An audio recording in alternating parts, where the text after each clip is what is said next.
setiap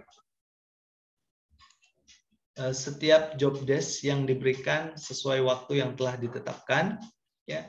Kualitas konten yang disuguhkan haruslah berdasarkan analisa, memenuhi standar SEO, dan sesuai pemahaman Islam pastinya. Terkait dengan hasil, ya, berorientasi pada hasil yang memuaskan, meskipun prosesnya sulit dan banyak rintangan. Terkait dengan integritas, yang menjunjung tinggi tanggung jawab kerja, menjadikan setiap tugas menjadi amal dan tabungan akhirat bagi kita para penulis pastinya. Ya, yang kelima adalah Rabbani. Setiap anggota adalah bagian dari pengemban dakwah yang solih dan soleha. Ya, memperbaiki diri sebelum memperbaiki keadaan umat yang sangat buruk. Selanjutnya aktual, yang menyuguhkan setiap konten yang terupdate yang dibutuhkan umat di saat kapanpun dan dimanapun. Nah, yang selanjutnya terukur, setiap program yang dilakukan memiliki standar analisa SWOT dan bisa didata, terdeteksi, dan terevaluasi. Masya Allah. Nah, ini adalah bagian dari Ide Muslim. Ya, begitu juga kita punya webnya. Ya, langsung rekan-rekan para peserta sekalian juga nanti bisa mampir sejenak ya di idemuslim.com. Kita sudah mulai menyempurnakan hari demi hari ya pelayanan yang ada di web tersebut. Ya, karena hari demi hari pengunjungnya juga banyak. Aktivitas para penulis yang mau berkontribusi juga banyak. Nah, maka ini kesempatan bagi para peserta mungkin ya yang nanti bisa belajar bersama para pemateri, ya, bisa menyumbangkan tulisan-tulisannya di Ide Muslim ini juga. Ya. Ide Muslim terus menyempurnakan pelayanan ya dari hari ke hari. Ya, karena ini bagian dari target kita ya, untuk supaya para pembaca ya, para kreator atau penulis ya bisa membuat tulisannya, memuat di sini dibaca dan orang nyaman bacanya. Nah, ini terus kita update, kita kembangkan ya sesuai dengan perkembangan zaman saat ini. Nah, ini bagian dari performa konsol ya dari bulan Mei 2021 ya. Itu terus ya meningkat sampai Juni ya sampai Agustus 2021 terus meningkat. Ini Masya Allah, ini perkembangan yang kami dapatkan pada bulan-bulan lalu, khususnya di tahun 2021. Nah, ini adalah program rutin dari Ide Muslim itu sendiri. Yang pertama itu ada portal web dan dakwah ya. Selanjutnya ada kelas literasi yang ini akan terus kita buat ya. Ada coaching intensif kepenulisan, ada webinar kepenulisan. Ya, ini seperti acara kita pada malam hari ini. Ada kelas IC Arabic ya. Ada 6 YouTube channel Ide Muslim ya. Kita juga punya sosial media, fanpage FB, Instagram, dan Telegram kita juga ada. 8 Millennial Muslim Club ya. Kita juga punya klub ya khusus ini para milenial. Bukan kolonial ya. Nah, jadi kenapa Ide Muslim ini ingin terus kita sebarkan dan kita gaungkan ya di tengah-tengah kita semua, khususnya sebagai umat Muslim, ya, karena kita sangat khawatir sekali, banyak sekali tulisan-tulisan yang berseliweran ya di sosial media, ya, di web-web, ya, berita yang terkadang tidak sesuai dengan faktanya, ya, bahkan ada salah satu tokoh agama yang menyebutkan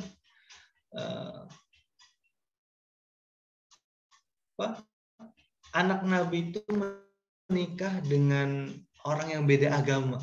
Innauzubillah. Ya, kalau nggak kita yang mengkonternya, kalau nggak kita yang membalasnya dengan tulisan-tulisan, maka umat bakalan tidak sadar ya bahwasanya tulisan dari orang-orang yang ingin menjatuhkan Rasulullah ya Shallallahu Alaihi Wasallam itu tidak benar.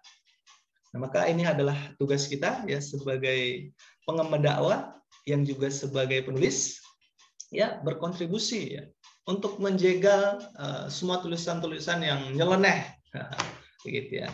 Nah dari itu ya untuk ya membantu kegiatan ide Muslim ini ya karena derasnya arus tulisan-tulisan yang sangat berbahaya ya dan agar kiranya ide Muslim terus berkembang ya maka kami sangat mengharapkan ya kepada kita semua ya khususnya kaum muslimin dan terkhusus nih para peserta yang berhadir pada kali ini ya, mau ya mensisihkan sebagian hartanya ya untuk digunakan ya untuk mobilitas kegiatan ide Muslim ya baik itu terkait dengan pendaftaran Dewan Pers ya baik itu perkembangan dan operasional portal dakwah ide Muslim itu sendiri ya, dan webinar kajian Islam.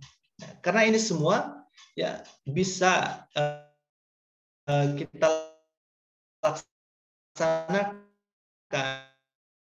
ya juga untuk ya membantu ya rekan-rekan semua para peserta kaum muslimin khususnya yang milenial yang mau ikut berkontribusi yang menyebarkan dakwah melewat tulisan. Nah, jadi ini kesempatan juga kita ya beramal jariah ya karena Rasulullah SAW bersabda juga ya idza mata ibnu adam inqata amalu illa min thalas ya. Yang pertama itu shadaqatun jariyah, ilmun yuntafa'u bihi wa waladun shalih. Yang pertama itu sedekah jariyah. Nah, selama ide Muslim mengeluarkan tulisan-tulisannya, selama ide Muslim membuat kegiatan-kegiatan, ya, selama ide Muslim membuat ya, kegiatan yang bermanfaat, ya, maka insya Allah kita semua ini bisa kecipratan pahalanya yang bisa berdonasi. Ini Masya Allah ya. Jadi kami sangat mengharapkan ya kita bisa saling support, saling membantu bukan hanya dari tulisan, ya, tapi juga kita membantu ide Muslim lebih besar lagi ke depannya. Bahkan ini tidak hanya sekitar ya puluhan peserta, tapi kalau bisa sampai ribuan peserta yang bisa kita hadirkan, ya karena kita berharap acara ini bisa lebih besar lagi. Nah, teman-teman semua bisa langsung ya transfer ya melalui Bank BSI di nomor 718-758-0058 atau teman-teman bisa catat langsung ya atas nama Yayasan Mumtazul Faqih Indonesia. Pastikan sertakan dengan kode unik di 3 digit di belakang 011. Ya. Untuk itu setelah nanti sudah misalnya berinfak, pastikan untuk konfirmasi di nomor yang sudah tertera di 0812 7612 7899 atas nama Abu Yusuf.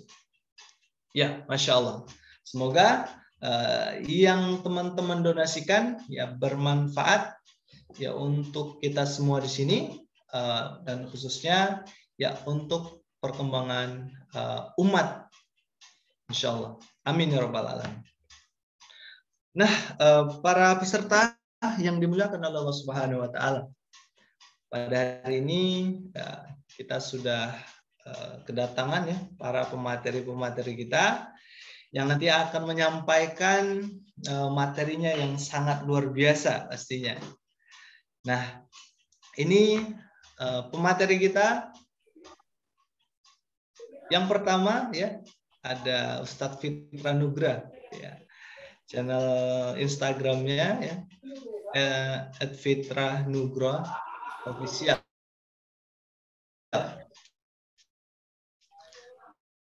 Beliau aktif ya. Beliau juga sebagai penulis buku yang bila semua bisa dakwah, ya, rahasia mahasiswa sukses, asiknya jadi wartawan, seni berbagi, dan lain sebagainya. Beliau juga sebagai content writer ya di beberapa web, dan beliau juga CEO ya Busana Mutia.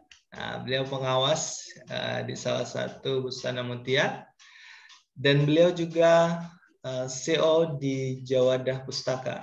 Ya, ini di percetakan, Masya Allah. Ya, semoga ya nanti apa yang disampaikan oleh beliau, ya ilmu yang beliau sampaikan dapat kita serap, kita terima, dan mungkin pengalamannya lebih banyak gitu ya. Jadi insya Allah beliau nanti dapat berbagi bersama kita. Nah, ini profil pemateri pertama, dan profil kedua ini langsung ya founder dari Ide Muslim itu sendiri ya. Ada Ustadz Abdullah Effendi, Masya Allah. Nah, beliau ya juga sebagai Islamic Education Enthusiast ya.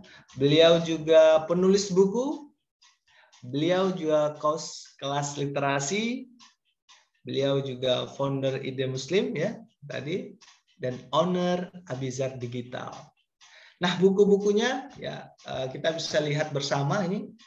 Ada Agar Hijrah Semudah Melangkah, ya, Cinta Allah Tak Pernah Salah, ya, Masya Allah nih ya. Selagi muda halalin aja, wah ini Masya Allah. Ini bagi ikhwan ya yang sudah siap, ini bisa langsung datangnya orang tuanya. Ini ada 3 Perisai Langit, ini buku pertama beliau kalau tidak salah, karena saya merupakan ya teman beliau yang dulu sering aktif ya di beberapa kegiatan. Selanjutnya Ratapan Pacar Tiri. Oh, ini bukunya seru-seru semua. Teman-teman bisa dapatkan ya buku-buku para ustadz ini. Ya, nanti bisa langsung hubungi ya ustadz-ustadznya atau sama kami nanti jika ingin memesan bukunya. Nah, baik para peserta yang dimuliakan oleh Allah Subhanahu wa taala, karena pemateri kita sudah berhadir ya di hadapan kita, maka saya sambut ini ya pemateri kita yang pertama, oleh Ustadz Fitra Nugra. Assalamualaikum Ustadz. Ya, waalaikumsalam warahmatullahi wabarakatuh. Waalaikumsalam, Masya Allah. Sehat Ustadz? Alhamdulillah sehat, Ustaz. Masya Allah ya. Bagaimana kabar, Ustaz? Alhamdulillah sehat-sehat.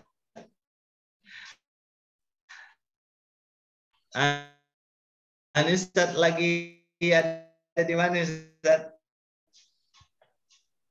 Amir sekarang lagi di Kendari, Solo. Kalau sekarang baru jam 9 kan, ini sudah jam 10.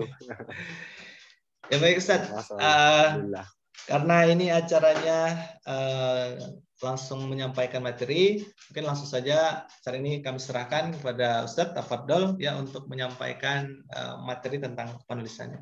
Tafadol Ustadz. Ya. Baik, Assalamualaikum warahmatullahi wabarakatuh. Waalaikumsalam. Halo, kedengaran? Dengar Ustaz, alhamdulillah. Halo. Alhamdulillah. Dengar. Ya, alhamdulillah khalaqal maut wal hayata liyabluwakum ayyukum ahsanu amala wa huwal azizul ghafur.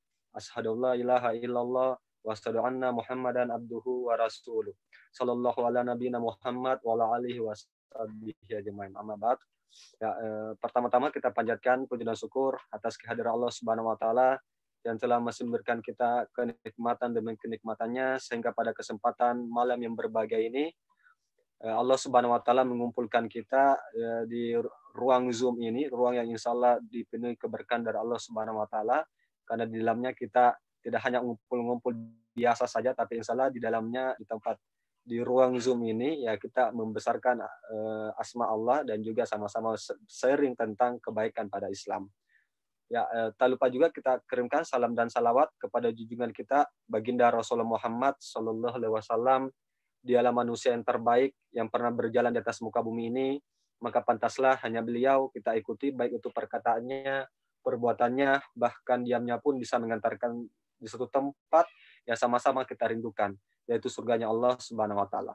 Dan mudah-mudahan kita sebagai umatnya tidak hanya mengakui Muhammad bin Abdullah dan Nabi dan Rasul kita, tapi mudah-mudahan baginda Rasulullah Muhammad Sallallahu Alaihi Wasallam juga mengakui kita sebagai umatnya di akhirat kelak nanti. Amin rabbal alamin. Baik, teman-teman sekalian yang dirahmati Allah Subhanahu wa taala, alhamdulillah, salam kenal semuanya. Salam kenal dari Kendari, bukan dari Binjai. Salam dari Kendari. Nah, jadi bagi saya pribadi ini patut satu kebanggaan bagi saya karena diundang oleh tim ID muslim.com untuk kemudian sama-sama sharing terkait tentang khususnya dunia kepenulisan. Awalnya saya agak ragu kan, bukan karena tidak mau, tapi karena belum kapasitas saya untuk bisa sharing tentang masalah ini. Tapi karena disampaikan ini masalah kepenulisan, alhamdulillah saya sendiri juga beberapa tahun terakhir ya masuk dalam dunia kepenulisan, mencoba untuk berkontribusi dalam dunia tulis menulis. Nah, makanya ya tawaran untuk bisa sharing sama-sama ya saya mau tidak mau ya kita sama menyebarkan kebaikan. Nah, jadi kalau tadi di perkenalan di awal itu kan ya disebutkan saya sebagai banyak aktivitas di situ. Di antaranya itu sebagai aktivitas sebagai jurnalis, kemudian penulis buku dan juga content writer. Nah, 3 aktivitas ini kan ya aktivitas yang berkaitan dengan dunia kepenulisan. Hanya saja masing-masing 3 aktivitas ini memiliki peran yang berbeda-beda. Bahkan juga kinerja daripada 3 aktivitas itu juga ya, berbeda satu sama lain. Nah, pola penulisannya juga cukup berbeda. Nah, tiga aktivitas itu, alhamdulillah kurang lebih sekitar beberapa tahun terakhir, 3-4 tahun terakhir ya saya mencoba untuk mempelajari hal itu. Nah, sebentar kita sedikit mengupas alasan untuk mempelajari semua itu. Nah, tapi intinya ya ada perbedaan antara 3 aktivitas itu, mulai daripada jurnalis, kemudian penulis buku, dan juga content writer. Nah, kalau sebagaimana kita sudah dijelaskan tadi di perkenalan di idmuslim.com, nah ini kan adalah media untuk menyampaikan pemberitaan Islami khususnya kan. Nah, aktivitas untuk membuat tulisan tulisan yang terkait tentang jurnalistik ya itu ada ada konsep penulisannya sendiri kan. Nah, bagaimana cara pemberian berita, dan saya sendiri ya sudah masuk dalam dunia jurnalistik itu ya sejak 2016 kan ya, alhamdulillah sampai sekarang aktif menulis berita-berita pemberitaan tentang dunia Islam juga. Walaupun tempat saya menulis berita itu di media media massa kan. Nah, di media konvensional.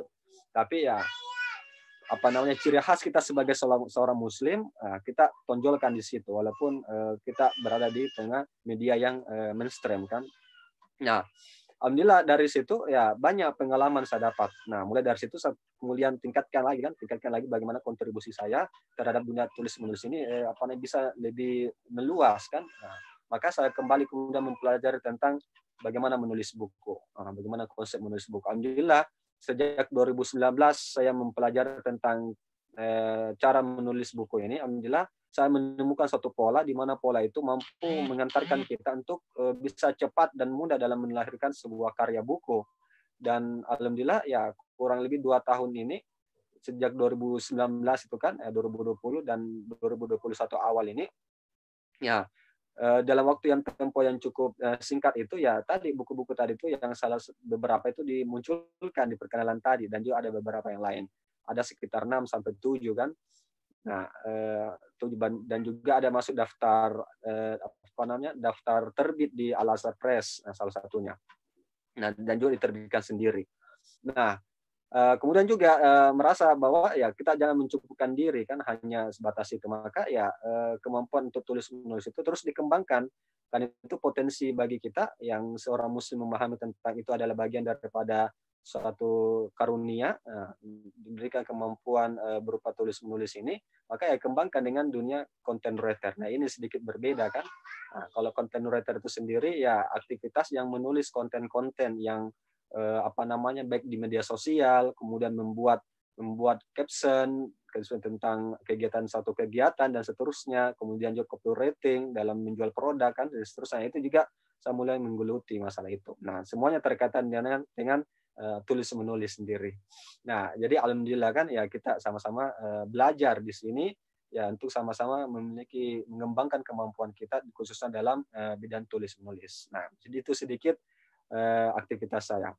Nah, baik teman-teman yang dirahmati Allah Subhanahu wa taala, alhamdulillah ya kita mencoba untuk sharing tema yang dikasih itu kan ya menulis untuk dakwah kan, menulis berdakwah lewat tulisan. Nah, baik.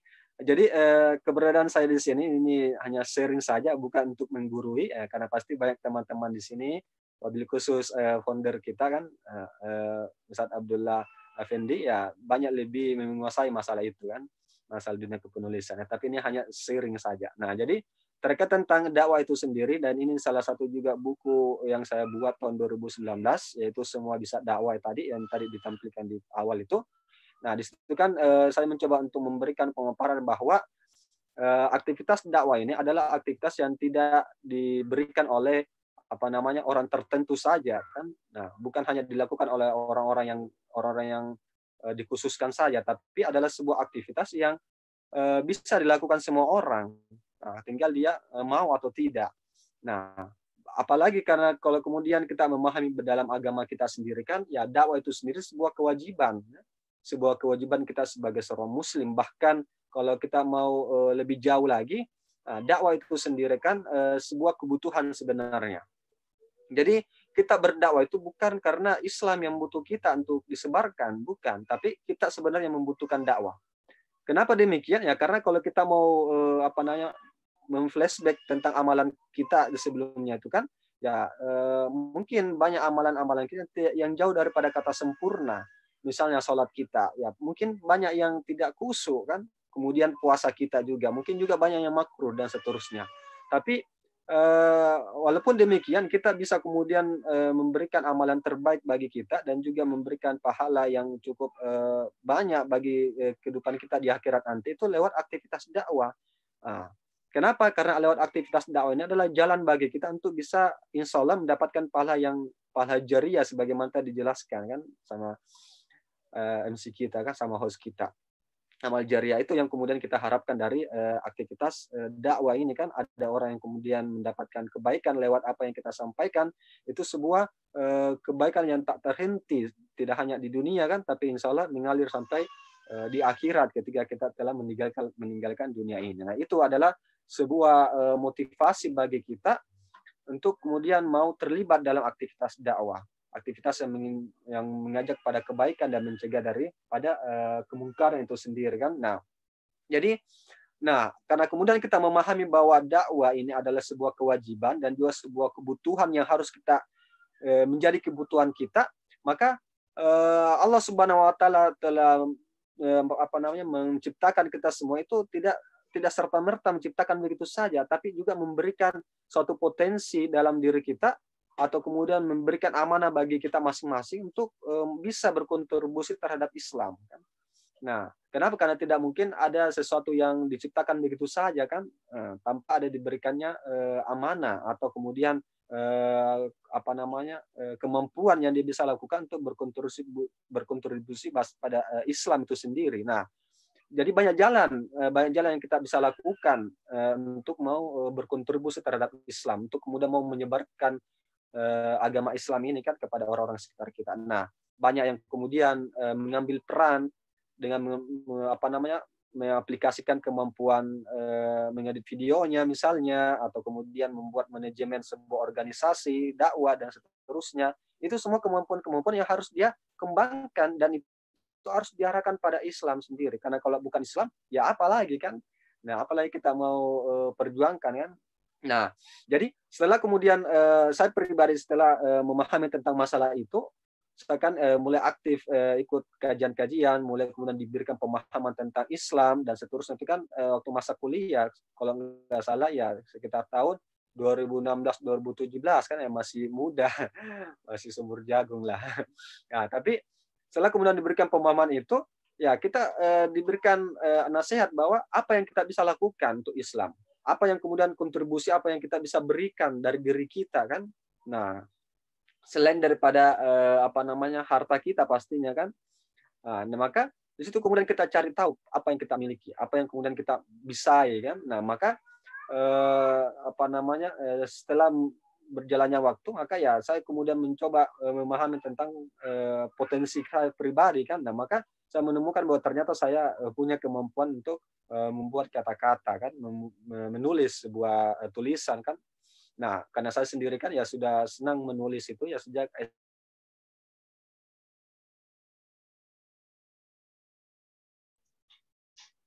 Halo, ya halo. jaringan delay. Ya halo. Sudah connect. Udah kan, lanjut Ustaz. Ya apa kayak jaringan tadi.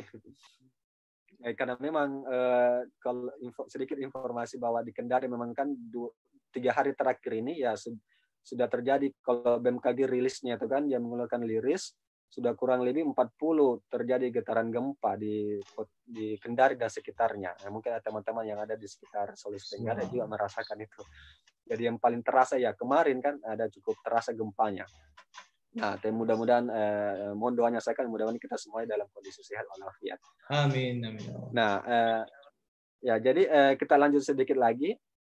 Nah, jadi tadi kan setelah kemudian kita memahami bahwa dakwah ini sebuah kewajiban dan juga dakwah adalah suatu kebutuhan kita karena ini bagian daripada ladang untuk kita mendapatkan pahala yang banyak, maka kita kemudian mencari kan, saat pribadi ya mencari potensi apa yang saya miliki untuk bisa saya kontribusikan terhadap dakwah. Maka ya saya melihat diri saya ya punya sedikit kemampuan untuk menulis.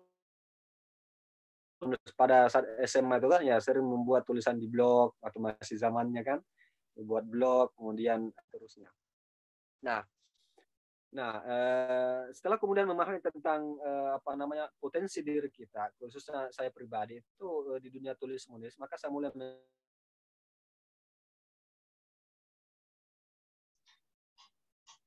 jaringan bermasalah nih Ustaz ya.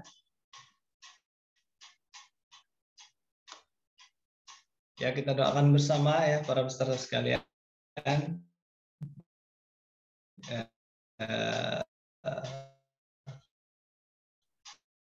Semoga sinyalnya baik-baik saja pemateri kita. Ya karena ya, ini nanggung. Sudah kedengaran lagi? Sudah? Halo? Udah, Ustaz, udah.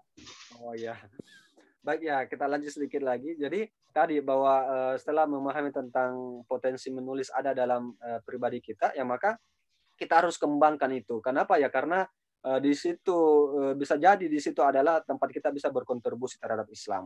Nah, khususnya terkait tentang dunia menulis ini, karena temanya kan dakwah melalui tulisan. Nah, kenapa kemudian kita harus berdakwah lewat tulisan juga? Ya karena saya kurang lebih menggeluti dunia media kan, jurnalistik, dan memang sangat terasa perang pemikiran atau perang opini itu terjadi di situ. Nah, kenapa? Karena saya pribadi sendiri ya pemberitaan yang dilakukan oleh media-media mainstream hari ini memang ya kita bisa melihat bahwa ya berita-berita yang mereka munculkan itu memang beberapa pemberitaan itu menyembunyikan sesuatu. Apa itu? Membunyikan sesuatu yang mungkin itu bisa bisa menguntungkan Islam kan, sehingga dia menyembunyikan itu dan dia tonjolkan itu sesuatu yang tidak baiknya pada Islam. Nah, itu kita kemudian harus filter kan, itu kemudian kita harus lawan, kita kemudian tidak boleh diam terhadap itu. Nah, sampai kapan kita mau membiarkan Islam itu dilecehkan lewat pemberitaan-pemberitaan yang merusak itu kan, Bahkan saya sendiri secara pribadi di kota saya sendiri kan di Kendari ini, nah banyak menemukan teman-teman wartawan, teman-teman jurnalis itu juga dalam tanda kutip dia kemudian sedikit memeringkan pemberitaan tentang Islam itu sendiri kan, mengkriminalisasi simbol-simbol, bahkan juga ormas-ormas yang ormas yang berdakwah kemudian dia sedikit kriminalisasi dalam pemberitaannya, itu kita tidak boleh biarkan kan. Nah, itu semua tidak boleh kita biarkan. Kenapa? Karena pengaruh media atau kemudian pengaruh tulisan terhadap pola pikir masyarakat itu sangat besar efeknya. Kenapa? Karena cara pandang masyarakat itu tergantung dari apa yang berkembang. Nah, berita apa yang berkembang di tengah-tengah mereka. Nah, kalau kemudian pemberitaan yang itu berkembang tiap hari di sekitar mereka atau pemberitaan yang negatif terhadap Islam, ya maka bisa saja itu akan membentuk pemikiran yang negatif oleh masyarakat kan. Masyarakat akan memandang negatif terhadap Islam walaupun dia seorang Muslim kan. Kenapa? Karena itu hasil daripada kinerja dari media tadi atau orang-orang oknum yang tadi yang mencoba untuk merusak Islam kan, dan tidak ngerti Islam. Nah, sehingga itu menjadi suatu kewajiban bagi kita sebagai seorang Muslim yang memiliki kemampuan untuk menulis ini, ya maka ya kita harus mengambil peran di situ. Kita kemudian jangan mendiamkan itu kan. Man rominkum munkara falyughayyir biyadihi wa lam yastati fa bilisani wa lam yastati fa biqalbihi wa dzalika yuful iman. Nah, jadi ketika kemudian kita melihat kemungkaran itu sendiri kan, ya kita jangan diam. Ya, kalau kita kemudian punya kekuasaan misalnya, ya kita ubah kan dengan kekuasaan kita, dengan tangan kita. Nah, kalau kemudian kita tidak mampu mengubah dengan kekuasaan itu sendiri, ya dengan lisan kan, ya dalam hal ini juga tulisan. Nah, itu yang kemudian kita harus menulis ini kan, kita kembangkan potensi kita. Nah, dengan terus menguatkan daya sentuh dari tulisan kita dengan meluruskan niat kita kan. Nah, lalu kemudian melatih kan dengan banyak membaca, dengan banyak latihan dan seterusnya. Kita latih itu semua karena itu yang menjadi kontribusi kita kan terhadap Islam. Nah, dan ini juga menjadi plus kan, nilai plus bagi kita ya sebagai seorang Muslim yang ingin kemudian mengambil peran dalam dakwah ini kan. Nah, lewat menulis. Nah, lewat menulis itu sendiri. Nah, kenapa kemudian kenapa kemudian kita harus mengembangkan potensi kita dari menulis ini untuk menjadi sarana dakwah? Ya karena ada keunggulan dari aktivitas atau kemudian tulisan, dakwah lewat tulisan dibanding yang lain. Nah, apa keunggulan dari dakwah lewat tulisan itu? Ya, diantaranya itu adalah bahwa dakwah secara tulisan itu lebih cepat untuk tersebar. Nah, dia lebih cepat tersebar dia. Nah, bahkan bisa dia cepat viral ceritanya kan. Nah, dia cepat dibanding yang lain. Nah, walaupun juga yang lain kan seperti video, tapi dari dulu sampai sekarang ya tulisan tidak mati dia kan. Karena memang dia ada sebuah karya intelektual kan, sebuah karya intelektual yang memang dari sejak dulu diturun-temurunkan, bahkan para ulama itu dalam menyebarkan Islam itu yaitu lewat tulisan. Maka kita juga harus mengambil peran di situ.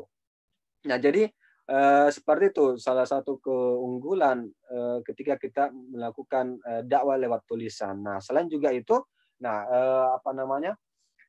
kita berdakwah juga lewat tulisan itu selain daripada dia cepat menyebar dan juga mudah diterima. Nah, mudah diterima oleh sasaran dakwah kita. Nah, kenapa? Ya, karena apalagi kalau yang kita mau sampaikan kebaikan kepada orang yang lebih tua dari kita kan, ya pasti ada rasa goriza bakonya kan, ada rasa rasa saya ini kan lebih tua dari dia, masa saya dinasihati sama yang lebih muda kan gitu.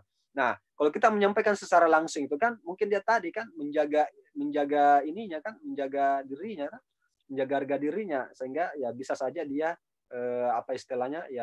dalam tanda kutip dia menolak apa yang kita sampaikan. Nah, tapi berbeda kalau kemudian kita sampaikan lewat tulisan kan.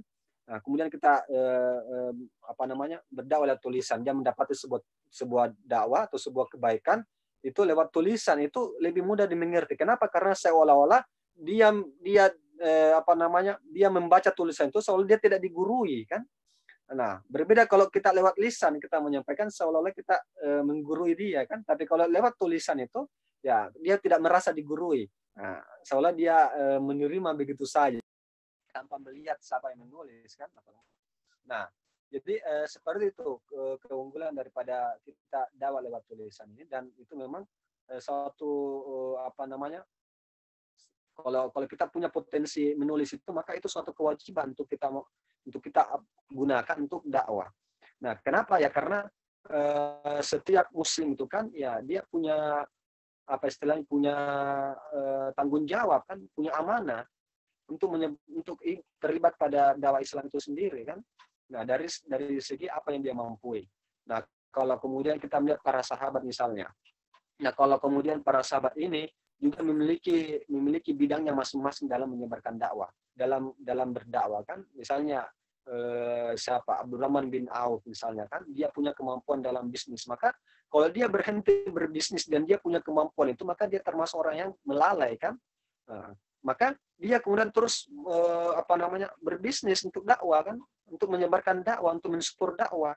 Nah, begitu juga dengan Khalid bin Walid misalnya. Khalid bin Walid kita ketahui adalah seorang sahabat yang sangat ahli dalam bidang perang kan. Nah, perang.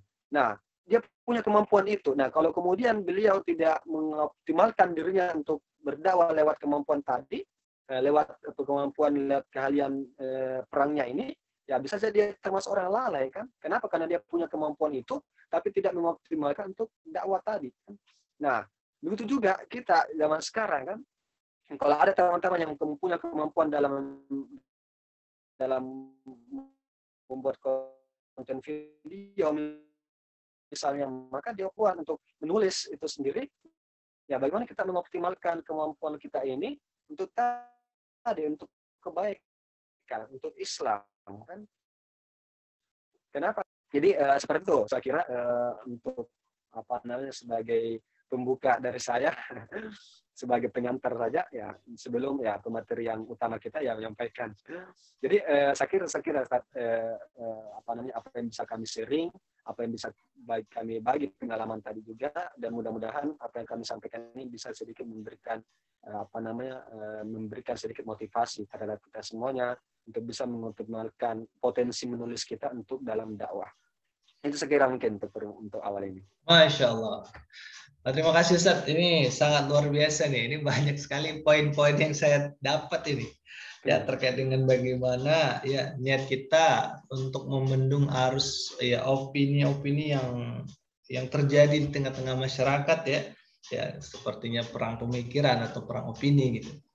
Nah, jadi dengan tulisan kita sebagai pengemban dakwah ya, sebagai penulis ya, ini sangat sekali kita dibutuhkan. Masya Allah ini Ustaz ya. Ya, jadi baik ya untuk para peserta sekalian yang sudah punya pertanyaan ya, ditahan dulu ya.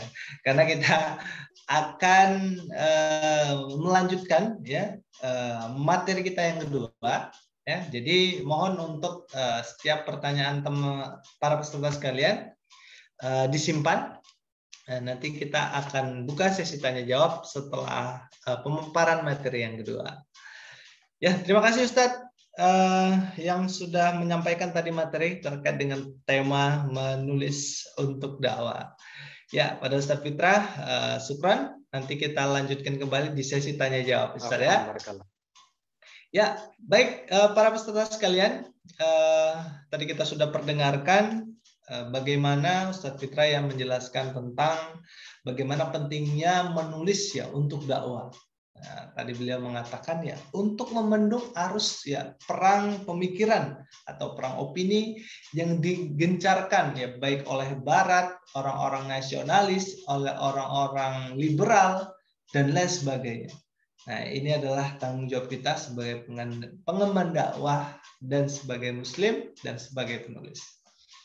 Nah, baik para peserta yang dimuliakan oleh Allah Subhanahu wa taala, mari kita lanjutkan di sesi yang berikut ini, yaitu pemateri ya yang akan menyampaikan tentang tema menulis adalah warisan ulama. Nah, langsung saja kita sambut pemateri kita yang kedua ini, Ustadz Effendi Abdullah. Ustadz Abdullah Effendi. Ada Ustadz? Assalamualaikum Ustadz.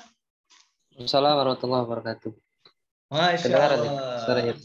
Apa kabar Ustadz? Sehat? Alhamdulillah khair. Nah, anak Gimana istri kabar? sehat kan? Sehat. Alhamdulillah. Alhamdulillah. Udah lama kita tidak bersua ya. Ya, udah 20 tahun gitu ya. Udah 20 tahun. Ya, semoga pertemuan ini bisa menjadi ya kebarokahan ya untuk kita berdua dan rekan-rekan yang lain yang hadir di sini insya Allah. Amin. Nah, Ustaz, ya mungkin langsung saja nih Ustaz, tidak memperpanjang kalam. Waktu dan tempat kami persilakan untuk menyampaikan materinya. Tafadhol Ustaz. Baik, jazakallah khairan Ustadz Yuda ya. Kemudian tadi juga sudah disampaikan di materi pertama oleh Ustadz Fitrah Nugraha. Ahlan wa sahlan Ustadz. Ana tadi lagi fokus di ini ya, di Zoom-nya agar aman, makanya tidak sempat menyapa. Masya Allah tadi ya jazakallah khairan, ini kita sampaikan ke Ustadz Fitrah Nugraha. Jadi kawan-kawan siapkan pertanyaannya, karena sangat-sangat sayang sekali kalau seandainya kita sudah duduk di majelis ilmu, kita tidak manfaatkan. Baik, ya alhamdulillah, salatu wassalamu ala Rasulillah wa ala alihi wa sahbihi wa man wala. Asyhadu an la ilaha illallah wahdahu la syarikalah wa asyhadu anna Muhammadan abduhu wa rasuluhu alladzi la nabiyya ba'da. Allahumma shalli ala Muhammad wa ala ali Muhammad. Tsumma assalamualaikum warahmatullahi wabarakatuh. Baik, ini adalah materi kedua ya. Mungkin tadi sudah sangat banyak sekali yang sudah disampaikan oleh Ustadz Fitrah, dan memang itu adalah esensi dari menulis ya tadi. Jadi kalau Ana menyampaikan sedikit-sedikitnya, sisanya saja gitu ya. Jadi biar lebih afdol, kita coba menelisik sedikit bagaimana para ulama terdahulu itu kemudian menggunakan wasilah menulis ya sebagai pengantar hidayah Islam ya, seperti hari ini. Maka kemudian kalau kita lihat di tagline ini ya, di tagline topik saya itu adalah ada tulisan qayyidul ilma bil kitabi, ya kan? Jadi ikatlah ilmu itu dengan menuliskannya gitu. Makanya kalau guru kami itu beliau itu menyampaikan ketika kita datang ke majelis ilmu harus bawa catatan, harus bawa pena, kecuali antum Imam Syafi'i katanya gitu kan. Itu sebenarnya teguran ringan lah ya, karena memang kita itu yang masuk bisa 20%, yang lupa bisa 80% gitu. Sehingga kemudian sangat sayang juga ini kalau malam ini kawan-kawan tidak membawa catatannya dalam menulis apa yang telah disampaikan oleh Ustadz Fitrah, kemudian nanti insya Allah oleh saya gitu ya. Nah, saya tidak akan sampaikan semua slide-nya karena khawatir terlalu banyak ya. Ini sudah jam 9:30, Masya Allah mungkin ada yang udah mulai ngantuk-ngantuk ya. Disediakan kopinya gitu ya. Mudah-mudahan duduk-duduknya kita bisa menjadi amal kebaikan, bisa menjadi pengukur dosa, bisa menjadi pemberat timbangan kebaikan kita di akhirat. Dan siapa tahu malam ini itu adalah salah satu amal yang paling berat nanti di Yaumil Mizan yang Allah kemudian akan jadikan asbab untuk kemudian melayakkan kita masuk ke dalam surganya Allah ya. Selain dari ya tentunya rahmat Allah Subhanahu wa taala. Baik, jadi ini materinya sederhana saja. Jadi warisan para ulama ya. Buku dan pena itu adalah pendamping setiap para ulama. Ini yang disampaikan oleh As-Sakhawi dalam kitab Ad-Damu Al-Lami ya. Jadi para ulama itu mereka selalu senantiasa ketika berkunjung ke tempat saudaranya atau sahabatnya sesama ulama, maka mereka akan mendapati saudaranya ini kalau nggak baca ya nulis gitu. Kalau nggak baca ya nulis, atau kalau nggak nulis ya baca. Bahkan ada salah seorang kakek dari ulama terkenal ya, Syekhul Islam Ibnu Taimiyah itu. Kakek beliau itu ketika kemudian dijumpai pasti sedang baca.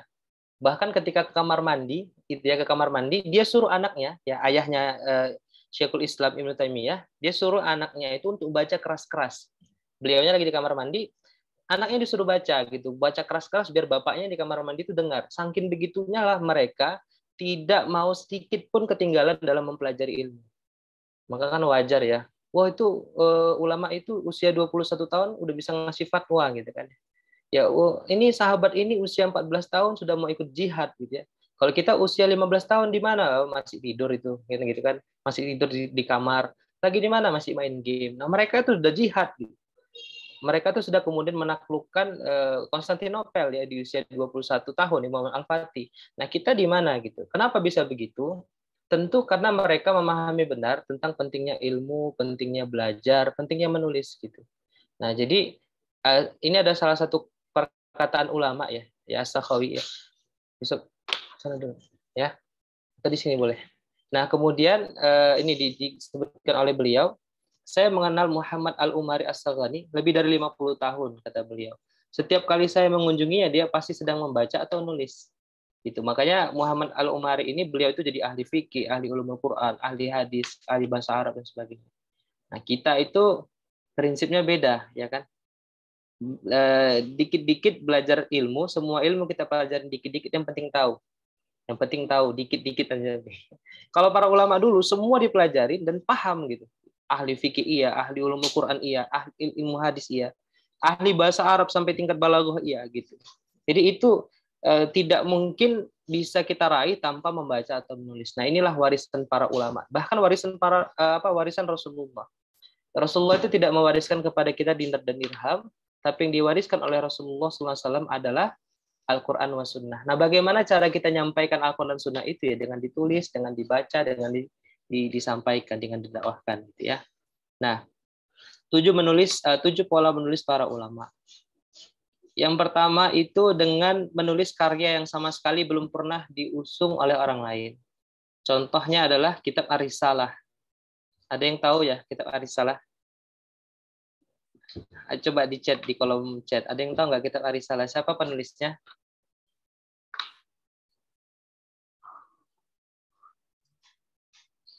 Oh, belum ada yang ngechat ini. Oke ya.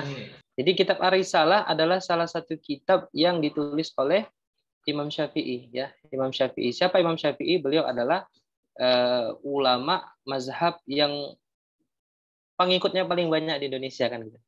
Ya. Nah, beliau punya satu kitab yang sangat fenomenal karena dengan kitab itu bisa melunakkan hati orang-orang dari kaum murid-muridnya Imam Abu Hanifah dengan Malik bin Anas. Jadi antara ahli ro'yi dengan ahli hadis itu bisa akhirnya kalem dengan hadirnya buku Ar-Risalah itu. Ini kitab usul fikih pertama ya di dunia Islam. Masya Allah. Jadi menulis karya sama sekali belum pernah diusung oleh orang lain.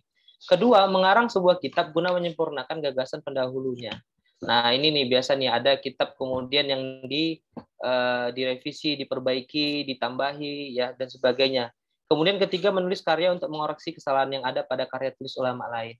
Bukan kesalahan dalilnya ya, tapi kesalahan mungkin kata-katanya yang susah dicerna, maka ditulis ulang, dirapikan, kemudian lebih mudah lah untuk memahaminya gitu ya. Kemudian keempat, penjelasan atau klarifikasi terhadap karangan pendahulu yang dirasa terlalu kompleks dan ruwet. Kemudian kelima, ringkasan atas karya yang dinilai terlalu bertele-tele dan panjang lebar. Ini banyak ini. Ya, kalau kita baca kitab-kitab Turat gitu ya, kitab-kitab kuning misalnya, kadang kan bisa sampai 10 jilid, 20 jilid. Nah, itu kadang kalau ada ulama-ulama yang mujaddid, yang pembaharu, dia jadi bisa cuman kayak buku saku aja. Jadi diringkas-ringkas. Kalau mau panjang lebarnya silakan cek di kitab ini katanya gitu. Nah, kemudian keenam, mengkodifikasi buah pemikiran tokoh yang tercecer di berbagai media lalu disatukan. Ya. Ketujuh, merapikan tulisan ulama pendahulu yang tidak berurutan. Nah, jadi ini 7 pola menulis para ulama. Itu sumber dari Ahmad bin Al-Mukriri ya dalam Azhar Ar-Riyad fi Akbar Al-Qadiyat.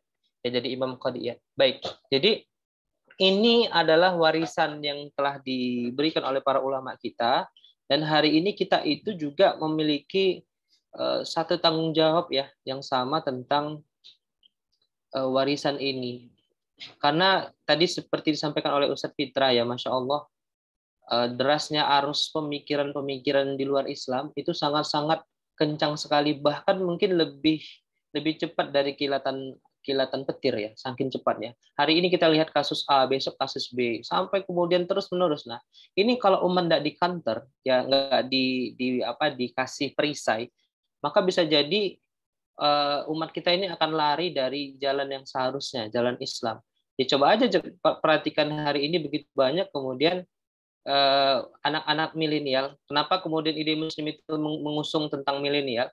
Karena coba lihat nih hari ini, milenial kita itu lebih banyak kemudian main gadget, main game, ya game-game yang kemudian luar biasa banyaknya daripada baca kitab gitu. Sebentar ya.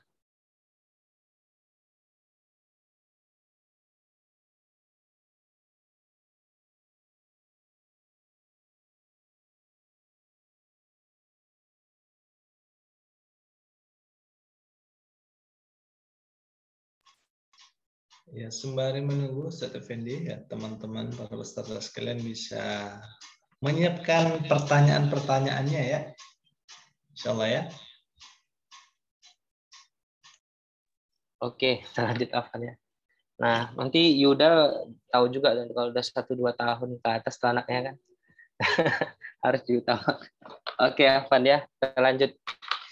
Baik, jadi itu yang harus kita counter ya teman-teman. Kita kemudian harus melihat milenial hari ini itu mereka itu lebih suka untuk kemudian melakukan hal-hal yang nggak berguna bagi akhiratnya, bahkan galau gitu kan. Apalagi sekarang lagi banyak kasus crazy rich ya, orang tiba-tiba kaya raya gitu ya. Orang tiba-tiba dalam waktu singkat itu bisa beli mobil harga miliaran, rumah harga miliaran. Saya nggak sebut merek karena nanti dikira iklan gitu ya. Tapi kalau kita lihat memang begitulah tipikal manusia hari ini, pengennya instan. Jadi mie instan saja kalau kata orang kan harus direbus. Nah ini kalau bisa jangan ada rebus-rebusan lagi, langsung kaya, langsung kemudian mewah, langsung bisa beli produk-produk yang branded gitu ya. Padahal tidak sanggup ya. Makanya kalau kata salah satu pengamat pendidikan anak ya, pemuda sekarang itu ya badannya tidak setua usianya. Badannya itu tidak setua usianya. Badannya bisa kayak usia 20 tahun, tapi mentalnya itu kayak usia 5 tahun. Kayak usia 5 tahun, 6 tahun, 7 tahun. Walaupun usianya bisa 20 tahun, 25, 30. Karena kena sedikit kasus aja, udah membunuh diri, lompat dari apartemen, ya. Atau kena sesuatu yang menyakitkan hati, misalkan kaum ahwat, gitu ya, diputuskan, akhirnya bunuh diri, dan sebagainya. Jadi, mentalitinya itu mental anak-anak, usianya udah dewasa. Kenapa? Karena tidak dilatih tentang Islam yang benar, tidak dilatih kepribadian Islam. Nah ini siapa yang tanggung jawab? Gak mungkin kita suruh Nabi Muhammad datang lagi kan gitu kan? Gak mungkin kita suruh para sahabat datang lagi turunlah gitu untuk menyampaikan Islam. Para ulama-ulama kita sudah ngasih kemudian cara-caranya di kitab-kitab mereka. Ini harus kita pelajari, ini harus kita tuliskan ulang. Makanya kemudian ide Muslim hadir. Salah satunya adalah untuk mencerdaskan para generasi milenial gitu ya. Baik, jadi ini kita lewatkan aja ya. Ini definisi biar nggak terlalu lama. Nah, literasi itu tidak bebas nilai ya. Literasi itu sebenarnya banyak ya, bukan hanya menulis gitu ya, tapi salah satunya menulis. Nah, literasi itu teman-teman tidak bebas nilai. Apa artinya? Pasti bergantung pada siapa yang nulis, maksud dan tujuan yang hendak dicapai. Ide Muslim nggak akan mungkin nulis tentang liberalisme. Tidak akan mungkin, bukan tidak mungkin nulis, tidak akan mungkin mendukung liberalisme, tidak akan mungkin mendukung misalnya komunisme dan sebagainya. Pasti ide Muslim mendukung Islam itu. Ya, jadi ada kebenaran, ada idealisme, ada pemikiran yang diusung oleh kita. Makanya kalau misalkan ada yang mengatakan saya ini objektif, itu adalah satu perkataan yang dangkal gitu. Karena kalau kita suruh dia milih, kamu mau permen A atau permen B, dia pasti akan pilih salah satu. Artinya dia subjektif gitu. Dia pasti pilih misalkan saya mau permen A. Kenapa? Karena saya suka kacang. Nah, permen A itu bahan dasarnya kacang. Nah, itu subjektif gitu. Nggak ada yang benar-benar objektif. Kita itu subjektif, Islam itu. Muslim itu subjektif. Subjektif ke Islam. Sumbernya Quran dan Sunnah gitu. Jadi subjektivitas kita ke Islam gitu. Idealisme kebenaran yang kita anut itu adalah idealisme kebenaran yang telah dibawa oleh Rasulullah dari wahyunya Allah Subhanahu wa taala. Makanya dimanapun ide-ide kita, pendapat-pendapat kita itu paling tinggi, paling di atas gitu, paling cemerlang. Kenapa? Karena diturunkan langsung sama pencipta kita. Sedangkan manusia-manusia yang lain ini berdasarkan dari pola pikirnya doang kan gitu ya. Berdasarkan pemikirannya, pemahamannya, berdasarkan emosionalnya. Sedangkan kita itu dari Quran dan Sunnah gitu. Nah, maka kalau seandainya ini disimpan, ditutup, bahkan bahkan ditimbun pemikiran Islam ini, ya siap-siap aja kita nanti di sisi Allah ditanya itu dengan pertanyaan yang luar biasa gitu. Nah, itu yang ditakutkan oleh Rasulullah SAW. Beliau itu takut di akhir zaman ini tanpa adanya beliau bagaimanalah nasib umatnya. Makanya disebut tuh umati saking luar biasanya apa yang tergambar di akhir zaman. Dan itu kejadian hari ini. Nah, maka kemudian ide Muslim itu bukan hanya sekedar nulis-nulis gitu ya, posting-posting, bukan. Tapi ada satu nilai yang dibawa. Apa itu nilai Islam? Begitu. Nah, kenapa kita nulis? Nah, ini tadi sudah disampaikan oleh Ustaz Fitra juga ini, Masya Allah. Ini saya coba coba lengkapi ya. Termasuk tadi disampaikan oleh Ustaz Yuda juga. Oke ya. Kenapa kita nulis? Kalau kita lihat ya di surah Al-Alaq itu ya ayat 1 sampai 5 ini surah yang pertama kali turunnya, bahwa Allah menyebutkan ya a'udzubillahi minasyaitonirrajim, Iqra bismi rabbikal ladzi khalaq. Ya, bahwa Allah suruh kita itu untuk Iqra, ya, untuk membaca, dianalisis dan sebagainya. Jadi awal dari ilmu itu adalah Iqra, dari membaca gitu ya. Nah, kalau kita misalkan Muslim nggak pernah baca Quran, nggak pernah baca hadis, nggak pernah baca kitab ulama, gitu kan ya, maka bagaimana kita untuk menuliskannya? Bahkan salah satu ulama itu Syekh Muhammad bin Abdul Wahab itu pernah mengatakan ya, ada 4 kewajiban seorang Muslim. Yang pertama adalah al-ilmu. Jadi kata beliau begini, i'lam annahu yajibu alaina ta'allamu arba'i masail. Ketahuilah diwajibkan bagi kalian untuk mempelajari 4 perkara. Yang pertama al-ilmu. Ya adalah ilmu. Ilmu tentang apa? Wa huwa ma'rifatullah, wa ma'rifatu nabi, wa ma'rifatu dinil Islam bil adillati. Kamu harus belajar tentang Allah, belajar tentang mengenal Rasulullah, belajar tentang agama kamu dari dalil-dalilnya. Itu dulu. Maka disuruh Iqra kita tuh membaca. Gitu. Ini literasi loh, membacanya literasi gitu, bagian dari literasi. Kedua, kata Rasulullah, kata beliau adalah baru diamalkan, amalubihi. Baru diamalkan. Jadi kalau misalkan belum dipelajari tiba-tiba dia udah diamalkan, nah itu sesat dan menyesatkan. Jadinya sesat dan menyesatkan. Nah, baru ketiga, kemudian dakwatu ilaihi, baru didakwahkan. Sudah dipelajari, diterapkan, baru didakwahkan. Baru keempat, kemudian kata beliau adalah sabron ya ala hadafi. Jadi sabar atas apapun yang terjadi di dalamnya. Nah, itu diringkas dari ayat Allah surah Al-Asr ya. Wal asri ya. Innal insana lafi khusri illal ladzina amanu wa amilus solihati wa tawassaw bil haqq wa tawassaw bis sabr. Nah, makanya kata Imam Syafi'i tentang ayat ini, saking luar biasanya ayat itu, kata beliau begini, lau ma anzalallahu hujjata ala khalqihi illa hadhihi surah lakafathum, kata beliau. Kalau seandainya tidak Allah turunkan ayat-ayat yang lain ya, kecuali cuman ayat itu saja sebagai hujjah ala khalqihi kepada makhluk-makhluknya, maka itu sudah cukup, kata beliau, untuk menjelaskan tujuan hidup kita tuh ngapain. Belajar, menerapkan Islam, menyampaikannya, sabar atas yang kita terapkan tadi gitu. Itu aja. Nah, maka dimulai dari mana? Ilmu, dari membaca. Jadi ini bukan sederhana ini kata bacalah ini gitu ya. Ini maknanya luar biasa kalau kita pahami bahasa Arabnya dan kita pelajarin tafsirnya, kita pelajarin usul fikih dan sebagainya.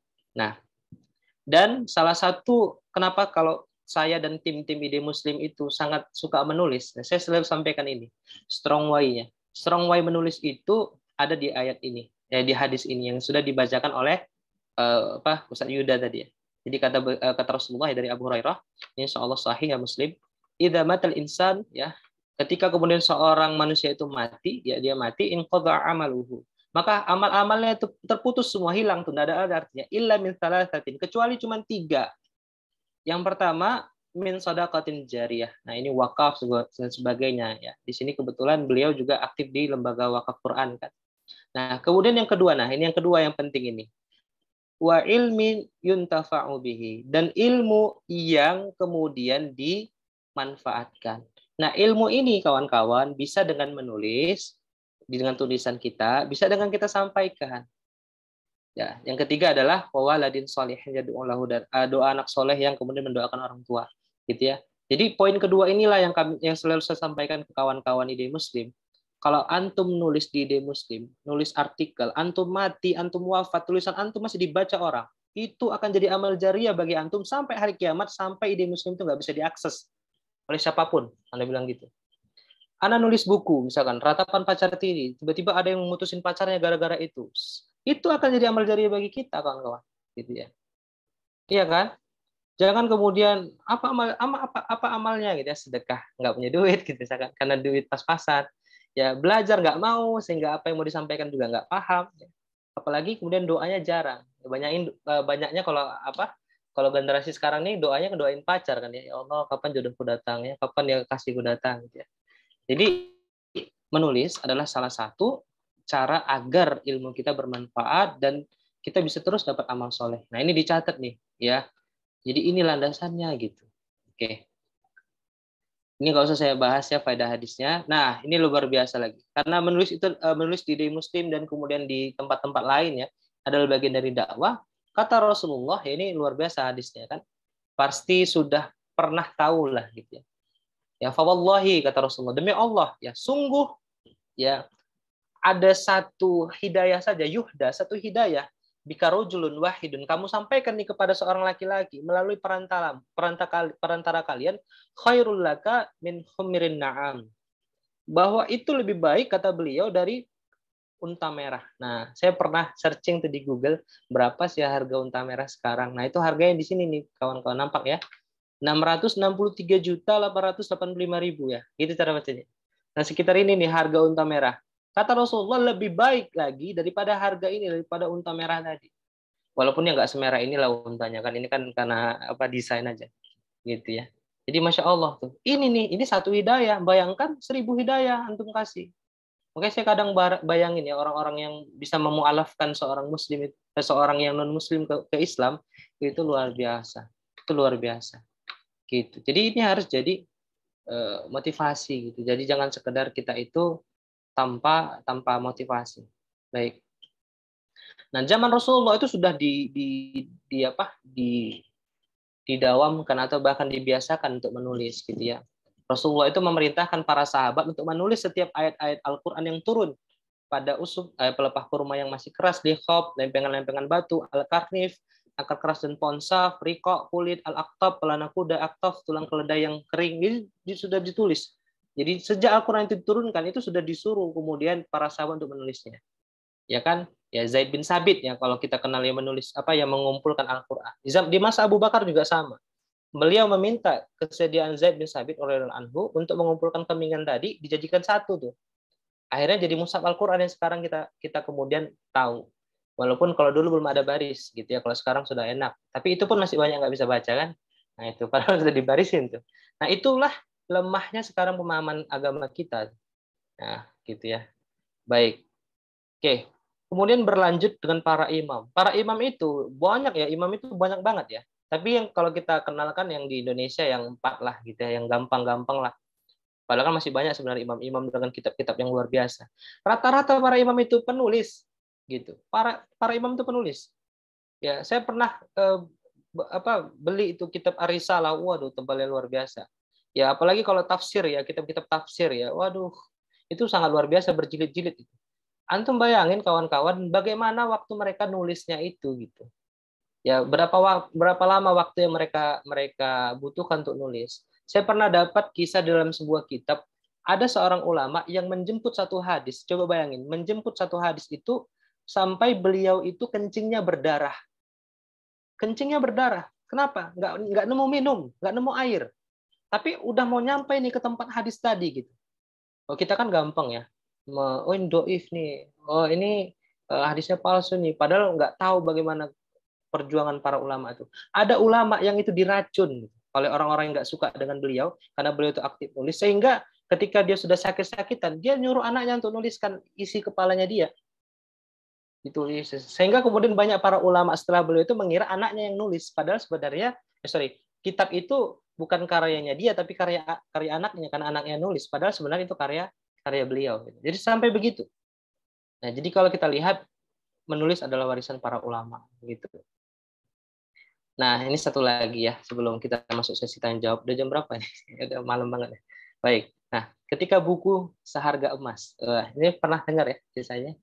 Ini terjadi di zamannya Khalifah Abdullah Al-Ma'mun, ya, anaknya Harun Ar-Rasyid, ya, di Khilafah Abbasiyah.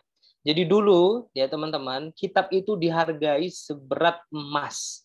Jadi kalau misalkan kita nulis kitab itu 1 kilo beratnya, itu berapa tuh duitnya? Gitu ya. Kita bisa melihat begitu besarnya lah apresiasi dari kepemimpinan Islam saat itu pada sebuah karya. Jadi di zaman dulu itu Khalifah Al-Ma'mun itu sering kemudian menerjemahkan kitab-kitab dari negara-negara yang lain. Nah, ini nama-nama penulisnya nih, Yahya bin Abi Mansur, Qusta bin Luqa, Sabian bin Sabit bin Qura. Bahkan ada satu dari ilmu Nasrani namanya Hunain bin Ishaq. Waduh, luar biasa kan ya. Bayangkan kalau kita nulis terjemahan kitab itu 3 kilo atau 5 kilo tuh diganti dengan emas ya. Wah, kayak mendadak lah, ya kan? Tapi bukan itu yang diinginkan para ulama saat itu. Nah, cuman kita mencoba menelisik bagaimana luar biasanya Islam itu menghargai karya. Kalau sekarang kan royalti, berapa royalti? 10%, belum dipotong pajak. Kok tahu Ustaz? Ya lah, saya sering nulis gitu kan, sering ngirim ke Gramedia segala macam. Keterima tapi duitnya berapa gitu ya. Nggak cukup untuk idenya. Kok tiba-tiba dunia Ustaz? Bukan, maksudnya saya mau menyampaikan fakta dulu dengan sekarang kan gitu. Jadi biar kita tuh paham. Nah, oke, last ya. Urgensi dakwah literasi. 1, meluruskan penyesatan opini seputar Islam, pengkaburan sejarah Islam, dan penghinaan kepada Islam. 2, mengikat ilmu yang kita miliki. Karena ilmu itu ibarat hewan buruan. Maka diikat. Ya.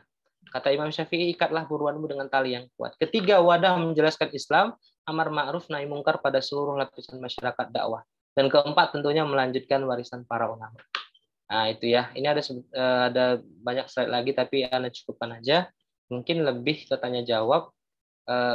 Afwan kalau Anda telat ya, terlalu lama, Anda kembalikan ke host kita, jazakumullah khairan. Ya, silakan Anda kembalikan.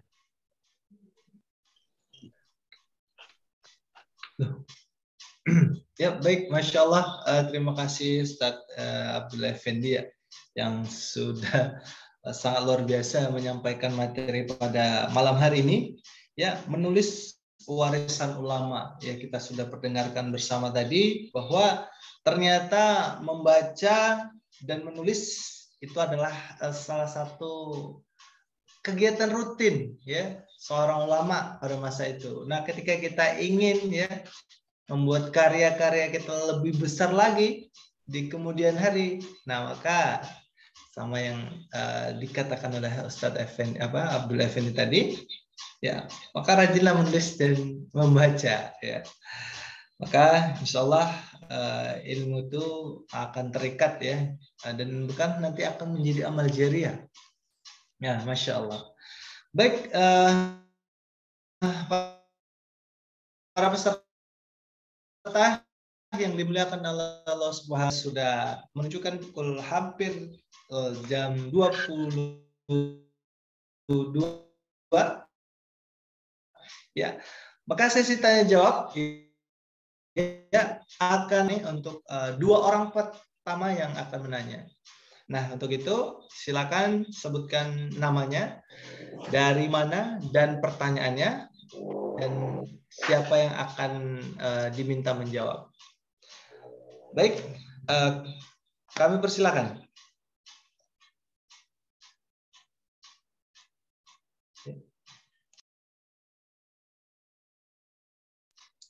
Gimana? Ada yang mau duluan bertanya?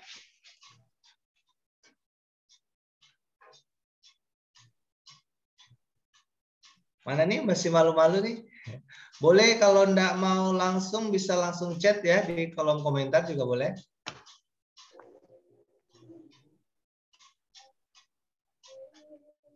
Sambil menunggu, ya alhamdulillah ya para peserta kita sampai tadi saya lihat ada 45.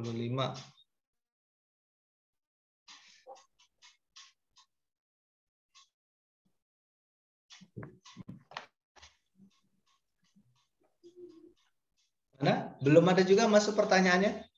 Ya, mungkin ini ada hal yang menarik ya, yang mungkin saya juga sering merasakan dan melihat ya di beberapa media gitu, baik di sosmed ya, di tayangan televisi.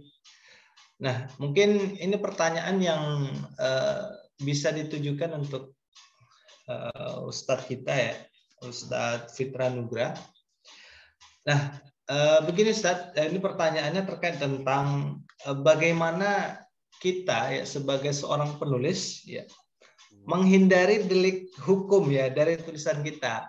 Nah, ini karena kita kan sebagai penulis kadang suka gerem nih gitu sama penguasa ya, bahkan sama oknum-oknumnya gitu. Nah, ini gimana tekniknya ya supaya kita bisa menghindari delik hukum ya dari tulisan-tulisan kita yang ya suka mengkritik ya kebijakan-kebijakan penguasa dan yang lainnya. Mungkin Ustaz bisa langsung dijawab Ustaz sambil menunggu pertanyaan selanjutnya. Pertanyaan cukup kritis. Pertanyaan cukup apa namanya? Jadi kalau terkait itu kan ya mungkin orang apa istilahnya, orang hukum yang mungkin lebih detail untuk mengetahui tentang masa mana yang kena delik hukum dan mana tidak. Tapi secara pengalaman saya secara pribadi sejauh ini, ya memang ada tulisan-tulisan yang rawan terhadap kena delik hukum. Nah, dan itu kalau memang dia menyampaikan tulisan atau mengkritik seseorang, dan itu memang kritikannya itu ada dua hal kan yang bisa dikenakan delik hukum. Pertama, memang dia dicari-carikan, memang dia mau disasar, dan kedua memang tulisannya itu yang bermasalah kan. Nah, kalau apa namanya, yang pertama tadi, kalau dia memang disasar untuk dikenakan delik hukum, ya maka berbagai cara dilakukan oleh orang-orang yang tidak senang sama dia itu akan di apa namanya, dicarikan celah supaya dia kena delik. Nah, dan itu banyak kan, banyak kasus-kasus kita bisa lihat kan. Nah, kalau memang dia sudah disasar, sudah memang dari sana sudah disasar, ya maka akan ada celah di mana akan di situ bisa dikenakan delik hukum. Nah, tapi kita tidak ke situ dulu kan. Nah, sedangkan yang kedua tadi memang tulisan kita itu memang apa namanya, bisa rawan untuk kena delik hukum. Nah, apa yang apa namanya, bagaimana model tulisan bagaimana yang kemudian bisa kena delik hukum itu ya, kalau kita berbicara tentang tulisan bebas, misalnya kan seperti buku atau kemudian opini kan, atau kemudian postingan-postingan itu kan dia sifatnya bisa kena langsung undang-undang KUHP kan, atau undang-undang pencemaran, atau bahkan juga ya yang undang-undang positif lainnya kan. Nah, kalau itu memang untuk fitnah kan, nah maka itu bisa kena delik hukum.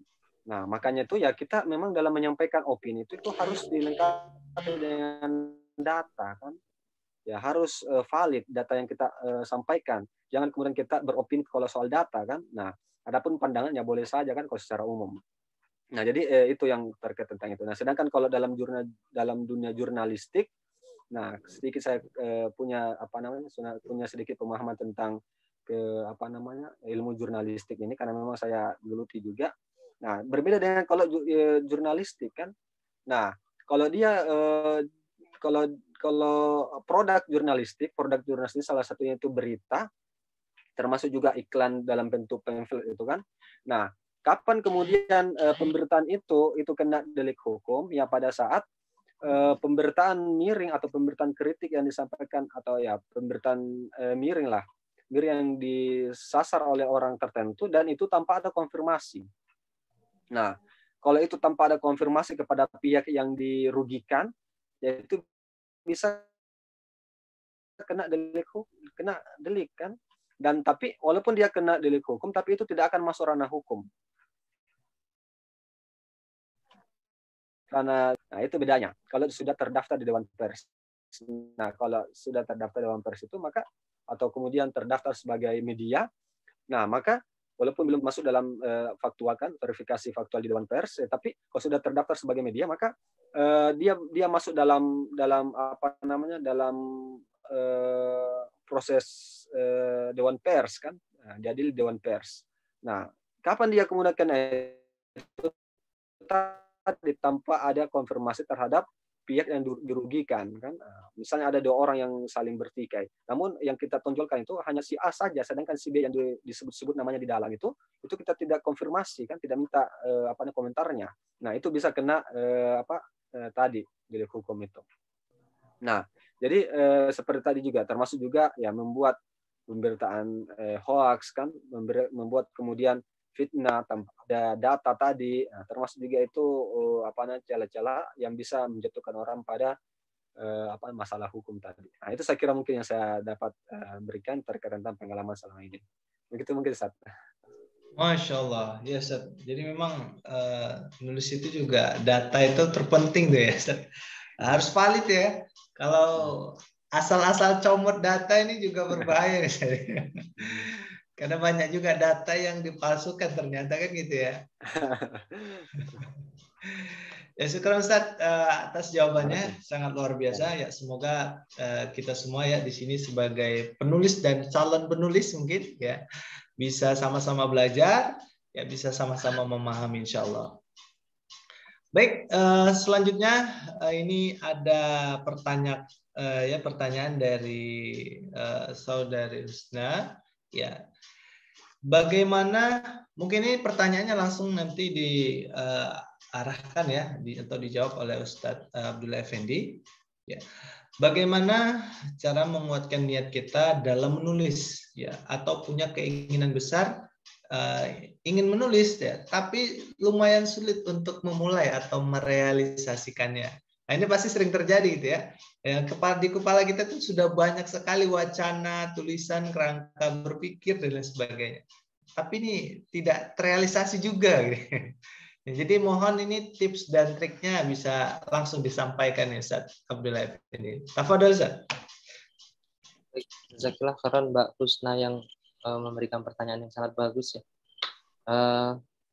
Untuk niatan sebenarnya kalau kita kembali kepada asas ibadah, innamal a'malu binniyat gitu ya, bahwa setiap amal itu tergantung niatnya dan tidak diterima niat kecuali kepada Allah Subhanahu wa taala. Jadi kalau misalkan kita mau mulai dari menulis ya tentu niatkan hanya karena Allah. Jadi kalau sudah karena Allahnya benar, artinya bukan hanya sekedar lisan ya, tapi memang sudah benar-benar kita yakinkan dalam diri kita ini karena Allah Subhanahu wa taala, pasti yakin itu akan dimudahkan gitu. Itu dulu yang harus dipahami gitu ya. Yang harus dipahami agar kemudian kita bisa benar ya dalam menulis untuk dakwah, kan itu tema kita hari ini. Nah, kemudian yang kedua baru kemudian ilmunya. Jadi namanya literasi atau dalam dunia mungkin yang lebih kecil lagi segmennya adalah dalam dunia menulis, yaitu ada kemudian ilmunya. Tadi sudah disampaikan oleh Ustadz Fitrah juga ya, sangat berbeda ketika nulis artikel dengan nulis buku, itu ada perbedaan. Nanti buku itu juga beda lagi, kalau kita nulis buku motivasi dengan buku novel itu beda lagi nanti ceritanya. Nah, maka fokus dulu tuh mau nulisnya di mana. Opini kah, buku kah, dan sebagainya. Satu-satu dulu. Ya, jadi karena nulis itu bukan skill, ya. Nulis itu bukan bakat dari lahir, nulis itu adalah sebenarnya skill. Siapapun bisa nulis gitu. Siapapun bisa menulis, siapapun bisa jadi orang yang hebat dalam menulis gitu. Jadi pertama niatnya, kedua ilmunya harus ada. Artinya kita baca buku, kita baca referensi, kita cari sumber informasi tadi, dan kemudian yang ketiga juga kita butuh mentor gitu. Butuh mentor. Makanya kita ada di kelas literasi sampai batch kelima ya sekarang, adalah salah satunya mengajarkan kawan-kawan tentang literasi bagaimana. Ya, jadi harus ada mentornya gitu.